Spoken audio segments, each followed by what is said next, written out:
Roger Stone, my friend, let's go ahead and get into the big news you were telling me during the break. Well, several things have happened, Alex. I, as you know, was in Washington on Monday and had an opportunity to talk to a number of my sources inside the administration. You'll recall that the president was watching Fox and Friends when he saw Judge Andrew Napolitano make a compelling case against the reauthorization of the Surveillance Act by the Congress last week, essentially re-upping the Patriot Act and the broad surveillance put in place by the Bushes after 9/11, and correctly, as Trump said, used to spy on the Trump campaign, spy on the Republican candidate for president of the United States. The president put out a very strong tweet that caused heads to explode at the NSA and in the Congress. General Kelly got Paul Ryan on the phone with the president, and they convinced him to reverse himself. Now, I learned yesterday that the president subsequently sent the message to Judge Napolitano that he agreed with him, but he felt his hands were tied. So it is yet another example of the deep staters around the president, whose instincts are so unerringly good, just his gut instincts, and these quislings that are around him, I think, disserve him. It's a perfect example. The FISA reauthorization yesterday came very close. It had to do with the absence of John McCain, but we were within a vote or two. The greatest disappointment, Alex, is that the amendment carried by Ron Paul and Democrat Ron Wyden to the surveillance vote in the Congress that I just referred to failed narrowly. That would have required a warrant if the deep staters want to spy on an American citizen. And let's be clear. We, under the Constitution, can spy on foreign powers, foreign individuals, but they're admittedly using it for total control. Google, Facebook, and Twitter are spying on people. They're bigger than the NSA. Twitter's basically run by the communist Chinese. That just broke. Just like Hollywood is. That's the newest Veritas bomb to drop at Infowars.com, and DrudgeReport.com has it up right now as well. The University of Texas, they caught the Chinese communists taking it over last week. That's even the Washington Post. And we have communist Chinese coming out of our ears here while they obsess over Russia all day. This is unbelievable. I mean, I've been told it is the Chinese, communist. It was Michael Savage had he's always in the top 10 New York Times bestseller. They printed tens of thousands of his first book on China. Then the publisher got threatened. They would not ship it to the stores 2 years ago. So it is just massive censorship. And then Flake has the nerve to get up there and say, if the president criticizes media when they attack him, he's Stalin, and that's book burning and authoritarianism. So to have our free speech, or the president to have free speech, to talk to that, I mean, if I was going to have somebody cast to play a loan shark or a criminal in a movie, I'd hire Jeff Flake. I mean, he comes off like a serious serial killer or bank robber. I mean, I'm sorry, he just looks like one and acts like one. But anyways, getting back to what I was saying, it's just sick. It's just sick to see this crap. And the more I love the president as he is embattled like a lion surrounded by hyenas, it makes me sick. The lowest black unemployment ever. The veterans getting twice as many visits now and getting privatized care. The veterans getting their biggest pay increase ever. The border 70% controlled. The 26,000 stock market. NAFTA being renegotiated. TPP pulled out of. On and on and on and on and on. Davos meeting saying they've got to stop America and Trump. And the communist president saying he'll help defeat Trump. I mean, it's insane. It's so obvious whose side he's on. What side is America? What side are these millennials? What is their problem? What don't they want? Prosperity and freedom, damn it.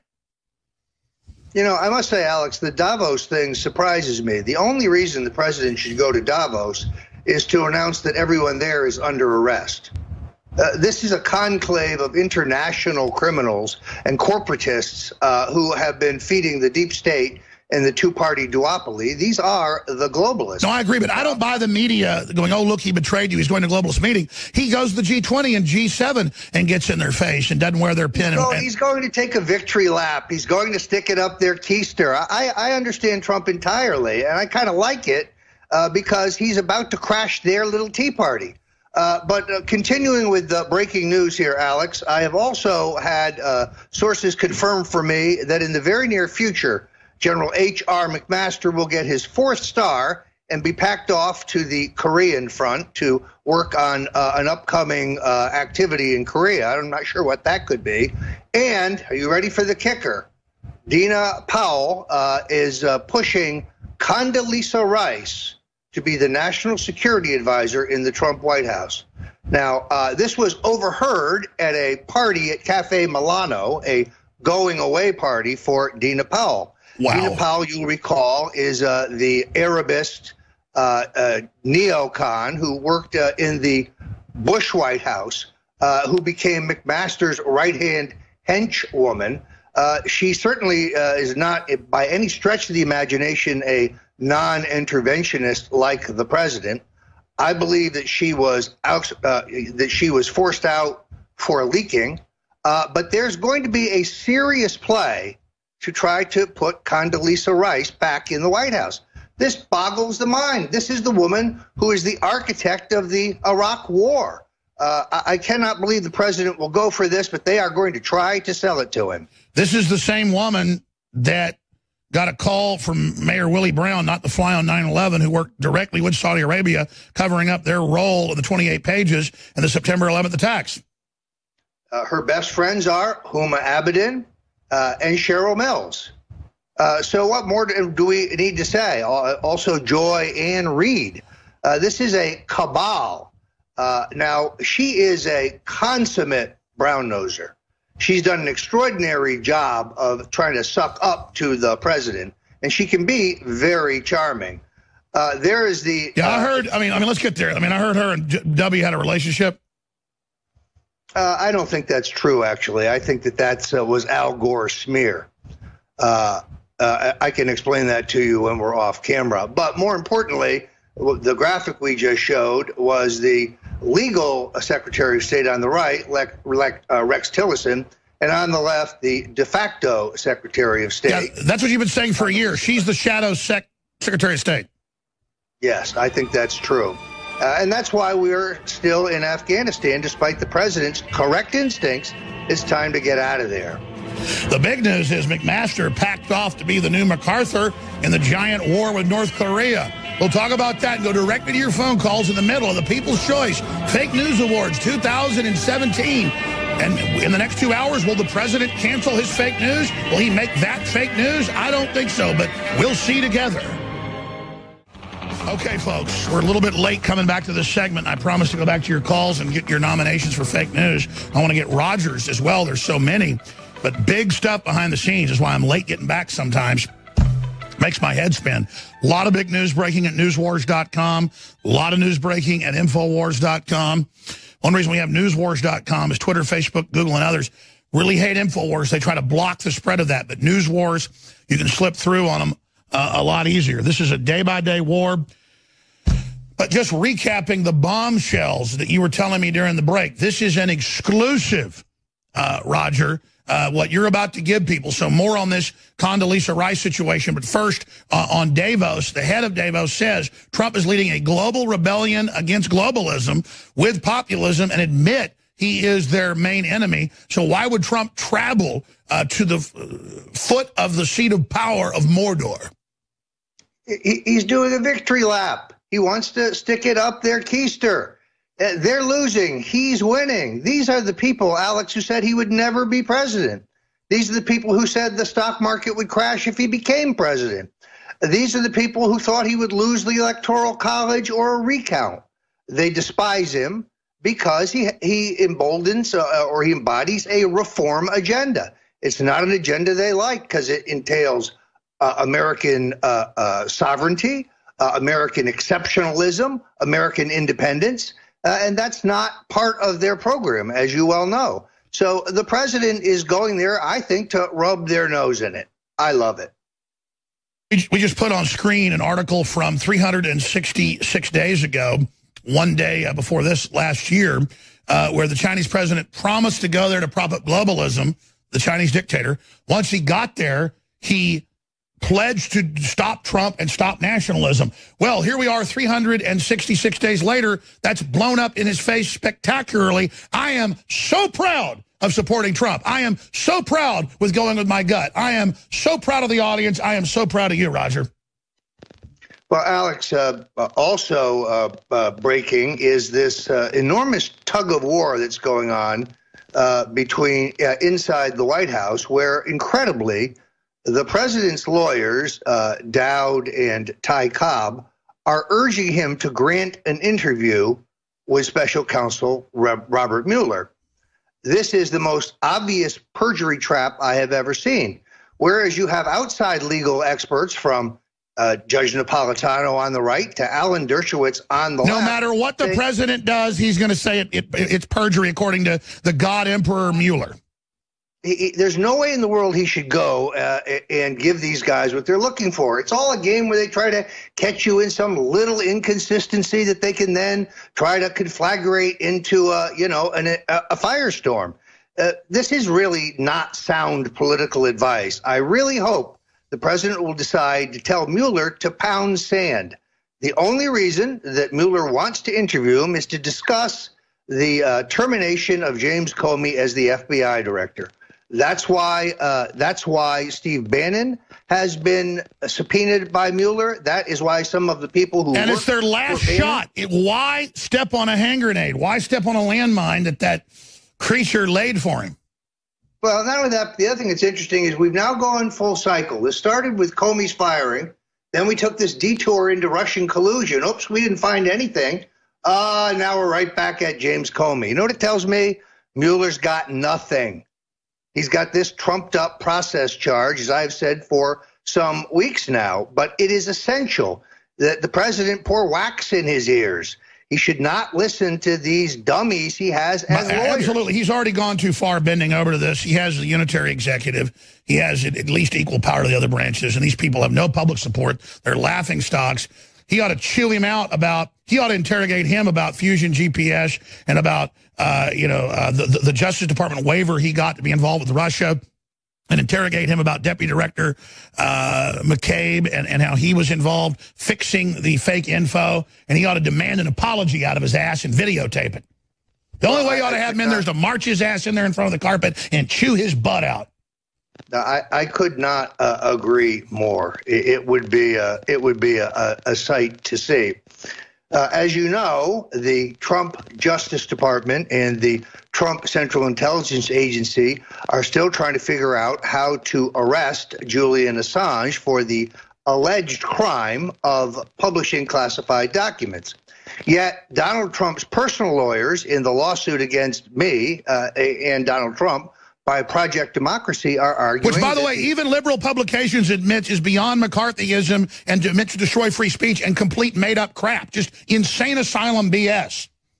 Absolutely true. But isn't it odd that the president's personal lawyers are arguing in one court that the publication by WikiLeaks violates no law, while his Justice Department and his CIA director are arguing that Assange should be detained and prosecuted? How's that one for inconsistency? All right, we got to go to calls as promised, but let's just briefly, we'll go right back to calls, I promise. Here in the Fake News Awards, the People's Choice, whether Trump shows up in an hour and a half or not, we're covering it all live here. That's the bottom line. Spread the links. Record audience tuning in right now on those streams. Record audience this year so far. Getting back to this. Condoleezza Rice, I mean, that shows you how isolated. They admit their main job is to keep your info and my info away from the president. He still sneaks off and calls you sometimes, but I know it's harder and harder to get a hold of him. I mean, Condoleezza Rice, the neocon architect, I mean, I hope this isn't a race card thing he's doing. There are a lot of really qualified black people that could be national security advisor. There's no question. But this woman has a horrific war record as a warmonger. And she bears responsibility for the Iraq War. Do you think she voted for Donald Trump? I wouldn't bet on it. She's part and parcel of the Bush family machine. Why doesn't he bring in Alan West or something? That guy's super smart and a combat vet and everything else. You know what? They'd be better off with John Bolton. John Bolton may have been a neocon, but that's because he was reflecting the views of his boss. But he's still fiercely anti-globalist. And he endorsed and campaigned aggressively for Donald Trump. when all the other country club Republicans cut and ran for the high grass. So I think Bolton gets credit for sticking in the fort and standing up for the party nominee. He worked very hard giving surrogate speeches for Trump. But that's still saying a lot, because Bolton's got serious issues. You're right. Compared to Rice, he's better. Well, I mean, it is like night and day. You're going to have a big turnover here, I think, in the Trump administration. There's going to be a reshuffling of the deck chairs very shortly. It appears that Gary Cohn, for example, the president's economic advisor, is all dressed up with no place to go. It is now believed that McMaster will go to take this, get his 4-star and go to the Korean front. I was about to say, that's the good news. Even CNN admits that this executive time for 4 hours in the morning, he reads documents, makes phone calls, watches TV, surfs the internet, and then makes decisions himself. So even though they've surrounded him, he still's making most of the decisions. We're going to come right back, go to phone calls. But I think it's time to take a run at the Clintons again and to bring Danny Williams back on. That just hit me. I want to talk about that as well, the whole Me Too fiasco. We're going to calls right now.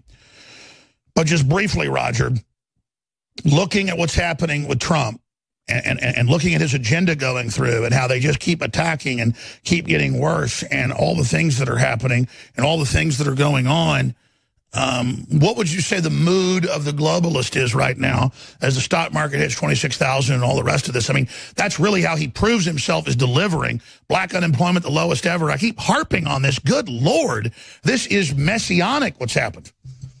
What I see, Alex, from the deep staters and the establishmentarians is fear.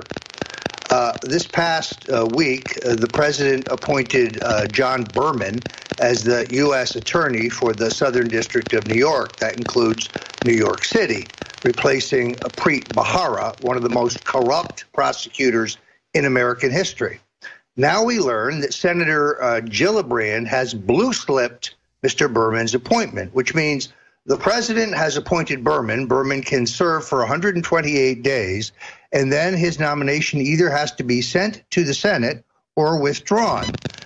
Senator Gillibrand has announced her intention to blue slip him, which means through senatorial courtesy, the Senate Judiciary Committee would not hear Berman's nomination. Sadly, Senator Chuck Grassley has announced that he will honor the blue slip.